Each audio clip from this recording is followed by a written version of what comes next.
तो जय श्री कृष्णा, जय श्री राम, जय श्री राधे राधे, जय श्री महाकाल। इस वीडियो में आपको श्रवण कराएंगे महाराज शल्य सारथी के रूप में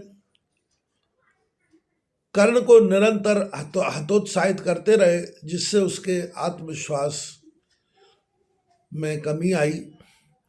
संजय ने कहा, हे कुरुपति, उपलब्ध में मद्राज शल्य ने युधिष्ठिर से जो प्रतिज्ञा की थी उसको ध्यान में रखते हुए अपने कटु शब्दों द्वारा कर्ण के उत्साह को भंग करने का प्रण किया और कर्ण की इस बात को सुनकर कहने लगे, कर्ण, तुम्हारी प्रकृति में अहंकार का विशेष प्रभाव है। तुम अपने समक्ष पांडवों को कुछ समझते ही नहीं, जबकि तुम अपने समक्ष कौरव पक्ष के चुने हुए महारथियों का पांडवों द्वारा संहार देख चुके हो, लेकिन फिर भी तुम्हारा यह अहंकार नष्ट नहीं हुआ। ज्ञात होता है अभी तुमने गांडीव की महाभयंकर टंकार नहीं सुनी, भीम की गदा का तांडव नृत्य नहीं देखा, नकुल और सहदेव के द्वारा रक्षित धर्मराज के प्रलंकारी अश्युद्ध पर दृष्टिपात नहीं किया, नहीं तो यह गर्व भरी बातें तुम नहीं कहते।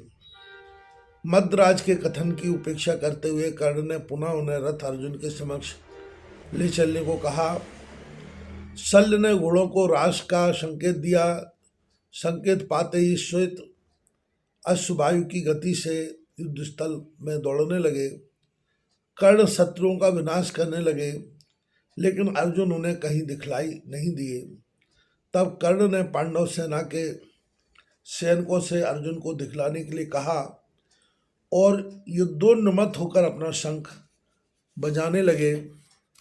आगे वेदव्यासी भगवान कहते हैं, उस समय शल्य ने कर्ण से कहा, सूतपुत्र, पहियों की घरघराहट से उत्पन्न हुआ मेघ गर्जन का सा गंभीर शब्द हो रहा है, पृथ्वी डोलायमान हो रही है, आकाश में धूल के बादल छा रहे हैं।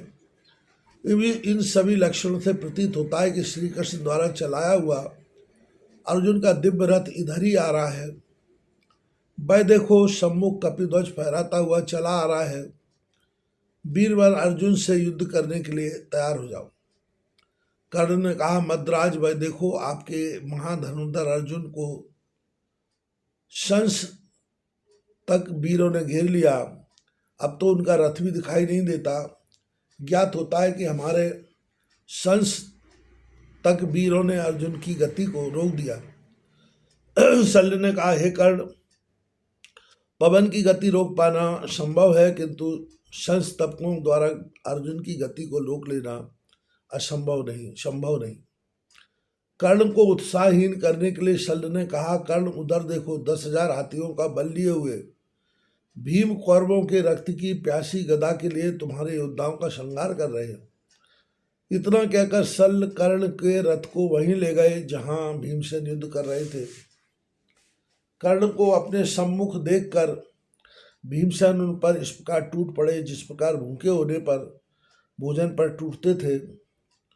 उन्होंने क्रोधित होकर कर्ण को एक तीक्ष्ण बाण से घायल कर दिया।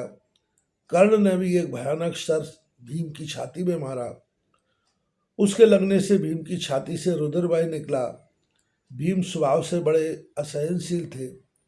इस बाण की चोट से उनके क्रोध को और भी बेहतर कर दिया। उनके होंठ फड़कने लगे। क्रोध के मारे उनकी आंखें अंगारे की तरह जलने लगीं। उन्होंने अपनी पूर्ण शक्ति से एक महाभयंकर बाण कर्ण की ओर चलाया। कर्ण ने उससे कठिन प्रहार से कर्ण को मूर्छा आ गई। वह ध्वज स्तंभ पकड़कर बैठ गए। उनकी ऐसी दशा देखकर शल्य उन्हें युद्ध क्षेत्र से बाहर ले गए। महापराक्रमी भीम कर्ण को परास्त करके धृतराष्ट्र पुत्र कौरवों को अपने भयंकर कृत्यों से भयभीत करने लगे।